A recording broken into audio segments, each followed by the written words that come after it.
प्रिय बच्चों, 9th class, आज आप अपनी हिंदी में क्षितिज की बुक निकाल लीजिए। क्षितिज भाग 1,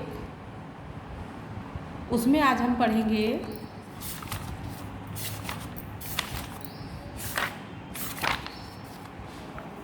ललद्यत। पाठ 10 पर निकाल लीजिए, 95 पेज यानी 95 पेज पर। पाठ 10 ललद्यत।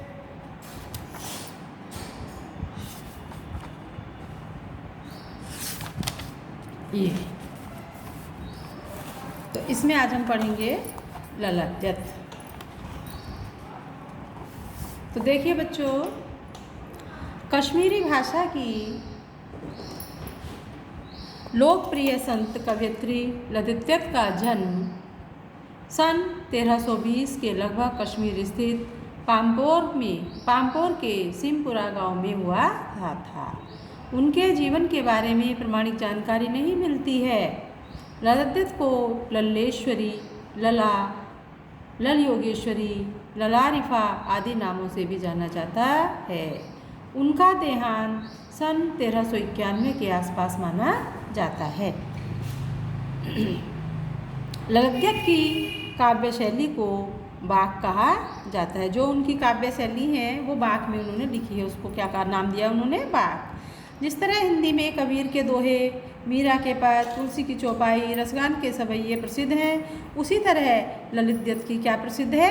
बाक। अपने बाकों के जरिए उन्होंने जाति और धर्म की संकीर्णताओं से ऊपर उठ करके भक्ति के ऐसे रास्ते पर चलने पर जोर दिया जिसका जुड़ाव जीवन से हो गया। उन्होंने धार्मिक आडंबरों का विरोध किया है और प्रेम को सबसे बड़ा मूल्य बताया। यानी ललद्यत ने धार्मिक आडंबरों का, धार्मिक भेदभाव का विचार छोड़ करके सबसे बड़ा किसको बताया है? प्रेम की। संसार में प्रेम ही सबसे बड़ा है। लोक जीवन के तत्वों से प्रेरित ललद्यत की रचनाओं में तत्कालीन पंडिताऊ भाषा, संस्कृत और दरबार के बोझ से दबी फारसी के स्थान पर जनता की सरल भाषा का प्रयोग हुआ है। कौन सी भाषा का प्रयोग किया है इन्होंने? सरल, जो लोक जीवन में उस समय प्रसिद्ध थी, उस समय जो चलन में थी, चल रही थी उस समय का वर्ण, उसी भाषा का इनकी भाषा में, इनके लेखों में, इनकी काव्यों में जो है उसी का प्रयोग हुआ है। यही कारण है कि ललद्यत की रचनाएं सैकड़ों सालों से कश्मीरी जनता की स्मृति और वाणी में आज भी जीवित हैं। वे आधुनिक कश्मीरी भाषा का प्रमुख स्तंभ मानी जाती हैं। तो बच्चों, जो हम पढ़ेंगे, भक्ति विद्यार्थियों को भक्ति काल की व्यापक जनचेतना और उसके अखिल भारतीय स्वरूप से परिचित कराने के उद्देश्य से यहाँ ललद्यत के 4 वाक्यों का हिंदी अनुवाद प्रस्तुत किया जा रहा है। पहले वाक्य में ललद्यत ने ईश्वर प्राप्ति के लिए किए जाने वाले अपने प्रयासों की व्यर्थता की चर्चा की है और दूसरे में आडंबरों यानी बाह्य आडंबरों का विरोध करते हुए यह कहा है कि अंतःकरण से संभावी होने पर ही मनुष्य की चेतना व्यापक हो सकती है। दूसरे शब्दों में ये कहा जा सकता है कि यह संसार क्या है? एक मायाजाल है। मायाजाल में कम से कम लिप्त होना चाहिए। तीसरे वाक्य में कवयित्री ने आत्मलोचन की अभिव्यक्ति की है। वे अनुभव करती हैं कि भवसागर से पार जाने के लिए सत्कर्म सहायक होते हैं। भेदभाव का विरोध और ईश्वर की सर्वव्यापकता का बोध चौथे वाक्य में किया गया है। ललद्यत ने आत्मज्ञान को ही सच्चा ज्ञान माना है।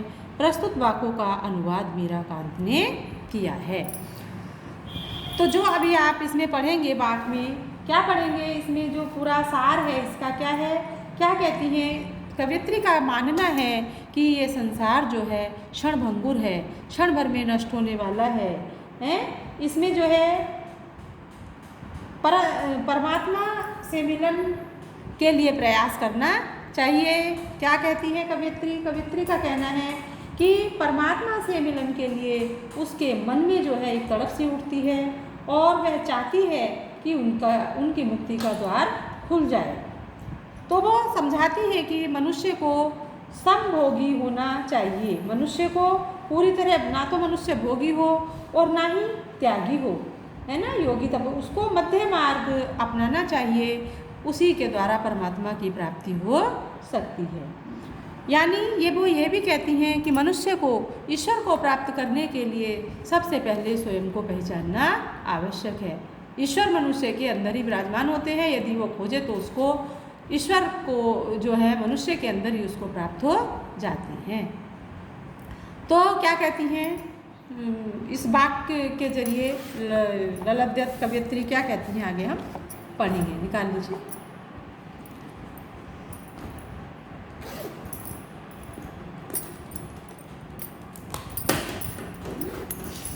वाक, रस्सी कच्चे धागे की खींच रही मैं नाव, जाने कब सुन मेरी पुकार, करें देव भव सागर पार। पानी टपके कच्चे सकोरे, व्यर्थ प्रयास हो रहे हैं मेरे, जी में उठती रह हूँ, घर जाने की चाह है घेरे। क्या कहती हैं कवयित्री? कहती हैं रस्सी कच्चे धागे की, यानी कच्चे धागे के सहारे, उन्होंने क्या है कच्चे धागे की रस्सी कहा है संसार भवसागर यानी संसार को। पानी टपके कच्चे सकोरे, कच्चा सकोरा अपने जीवन को उन्होंने कहा है व्यर्थ प्रयास हो रहे हैं मेरे, यानी जो वो कर रही हैं उनके जो है समय बीतता जा रहा है। व्यर्थ प्रयास जो भी वो कर रही हैं उनके प्रयास व्यर्थ हो रहे हैं, समय अर्थात समय बीतता जा रहा है। जी माने हृदय में उठती रह माने रुक रुक कर, हुक माने तड़ा, घर जाने की चाह है घेरे। घर किसके घर जाने की बात कही है उन्होंने? परमात्मा के पास जाने की बात कही है। किसने? कवयित्री ने। तो इसमें कवयित्री कहती हैं कि यह जो जीवन है कच्चे धागे की रस्सी के समान है। यह जो जीवन है कच्चे धागे की रस्सी से के समान है, अर्थात जो ये हमारा शरीर है ये क्षणभंगुर है, क्षण में नष्ट होने वाला है, ये संसार नश्वर है ना। और इस नश्वर शरीर को जो यानी कच्चे धागे के समान है, खींच रही है मैं नाव, मैं इसी के सहारे अपनी जीवन की नाव को खींच रही हूँ।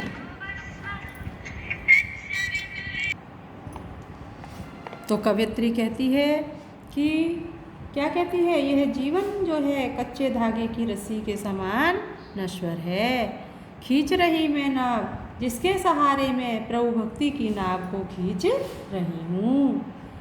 जाने कब सुन मेरी पुकार, देव करे भवसागर पार। पता नहीं ईश्वर मेरी पुकार कब सुनेंगे, न जाने मेरे देव मेरी पुकार को कब सुनेंगे और मेरा बेड़ा पार करेंगे, अर्थात मुझे भवसागर से पार करेंगे। भवसागर का मतलब है इसमें संसार से, न जाने ईश्वर मेरा भला कब करेंगे और मुझे कब इस संसार रूपी सागर से पार करेंगे।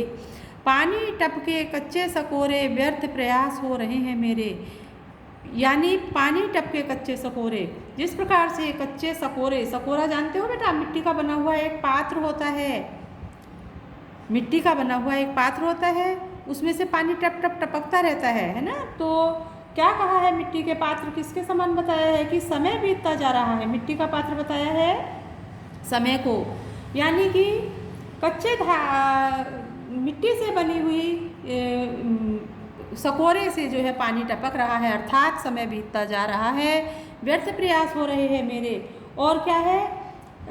यानी मेरे जो प्रयास हैं बेकार हो रहे हैं, अर्थात मेरा जीवन जो है वो निकलता जा रहा है और मैं मृत्यु समीप आती जा रही है और मुझे ईश्वर की प्राप्ति नहीं हो रही है। जी में उठती रह हूँ, घर जाने की चाह है घेरे। क्या कहती है कवयित्री?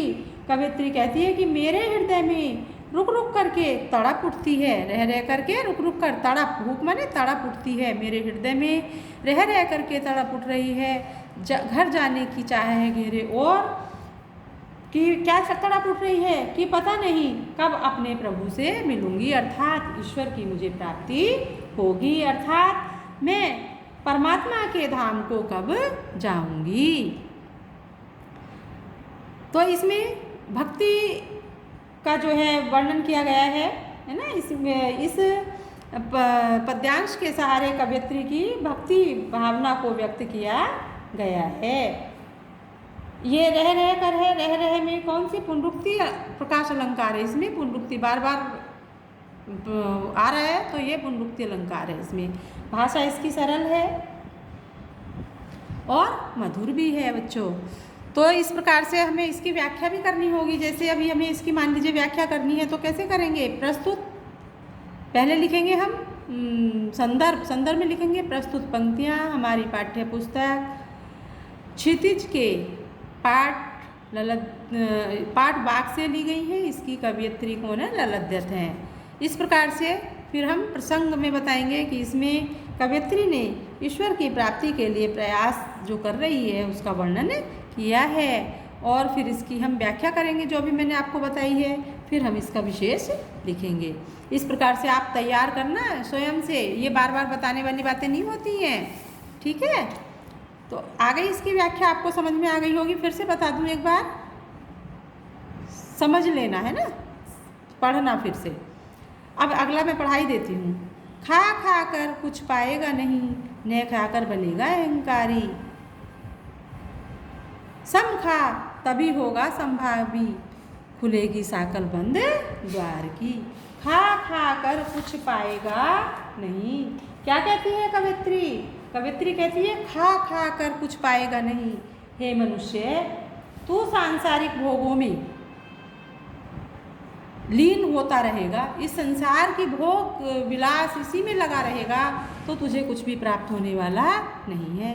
हे मनुष्य, खा खा कर कुछ पाएगा नहीं। यदि तू इस संसार में भोग विलास में ही लगा रहेगा, सांसारिक भोगों में ही लीन होता रहेगा तो इन भोगों को भोगने में ही लगा रहेगा, तुझको कुछ भी प्राप्त होने वाला नहीं है।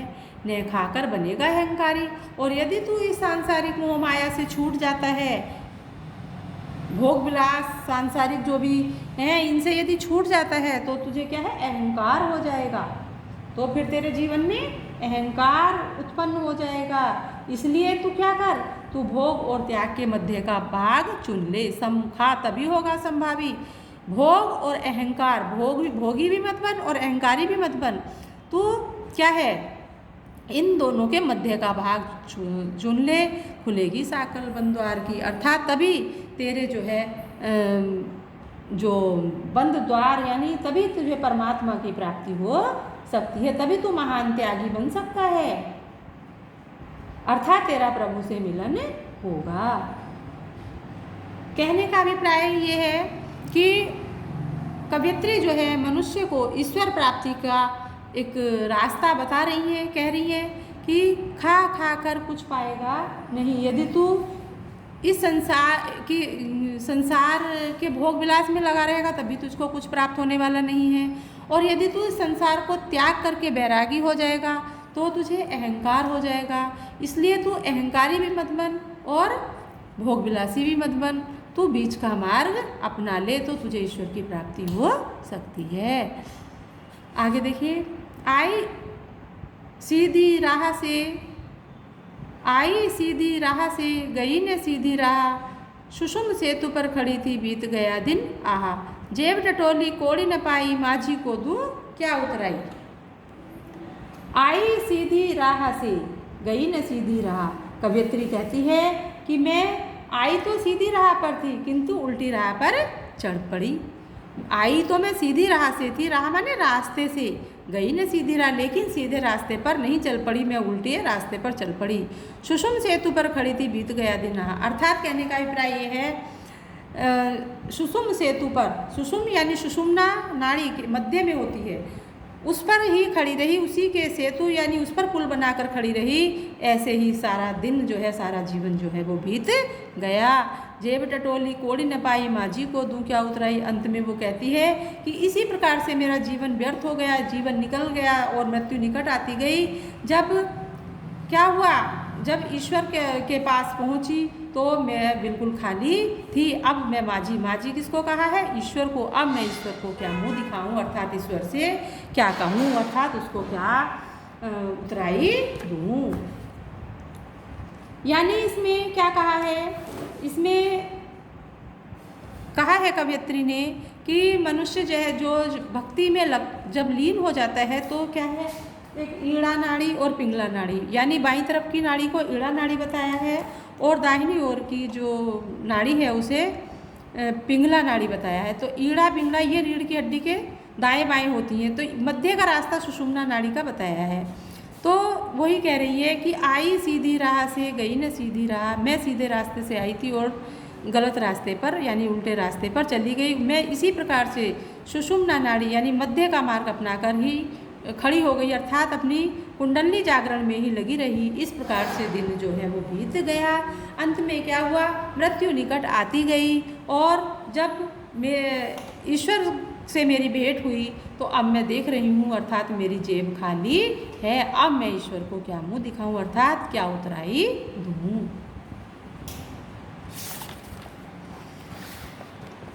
आगे है, थल थल में बसता है शिव ही भेद न कर, क्या हिंदू मुसलमान ज्ञानी है तो स्वयं को जान, वही है साहिब से पहचान। इन पंक्तियों के माध्यम से कवयित्री ललित ने क्या बताया है, यानी जाति पाति जो बाह्य आडंबर है इसके भेदभाव से अलग होने के लिए कहा है। क्या कहा है, थल थल में बसता है शिव ही भेद न कर, क्या है हिंदू मुसलमान, यानी थल थल हर जगह जो है शिव बसते हैं, शिव हैं, शिव ही शिव हैं। भेद न कर क्या हिंदू मुसलमान, इसलिए हिंदू और मुसलमान का भेद ना करके हिंदू मुसलमान है, अल्लाह है, शिव है, ऐसा भेद मत करो कि ये हिंदू है ये मुसलमान है। इसलिए भेद ना करके जो ईश्वर है उसी को पहचानो। ज्ञानी है तो स्वयं को जान, यदि तू ज्ञानी है मनुष्य, यदि तू ज्ञानी है तो अपने भीतर ही ईश्वर को पहचान, वही है साहिब की पहचान, उसी वहीं से ईश्वर की प्राप्ति होगी। ईश्वर हिंदू या मुसलमानों में नहीं है। या कहते ना कि मंदिर में है, मस्जिद में है, मुसलमान कहते हैं मस्जिद में भगवान है, हिंदू कहते हैं मंदिर में भगवान है। मंदिर या मस्जिद में भगवान नहीं है, हिंदू और मुसलमान कुछ भी नहीं होता है, सब जो है क्या है, एक ईश्वर की संतान हैं। तो यही कहा है कवि ललित ने, जाति पाति के भेदभाव से परे उठ करके मनुष्य को ईश्वर का रूप बताते हुए कहती हैं कि थल थल में बसता है सभी, शिव जो है वो सभी जगह विराजमान है। इसलिए हिंदू और मुसलमान का भेद मत कर कि हिंदू कहते हैं मेरा शिव है, मुसलमान कहते हैं मेरा खुदा है, इस ऐसा भेद मत कर। हे मनुष्य, ज्ञानी है तो स्वयं को जान। ज्ञानी किसको कहा है, मनुष्य को। हे मनुष्य, यदि तू ज्ञानी है तो तू अपने भीतर ही ईश्वर को पहचान, वहीं से तुझे ईश्वर मिलेंगे। तो बच्चों ये तुम्हारा पाठ पूरा हो गया है, इसको आप पढ़ना और इसके क्वेश्चन आंसर कर लेना।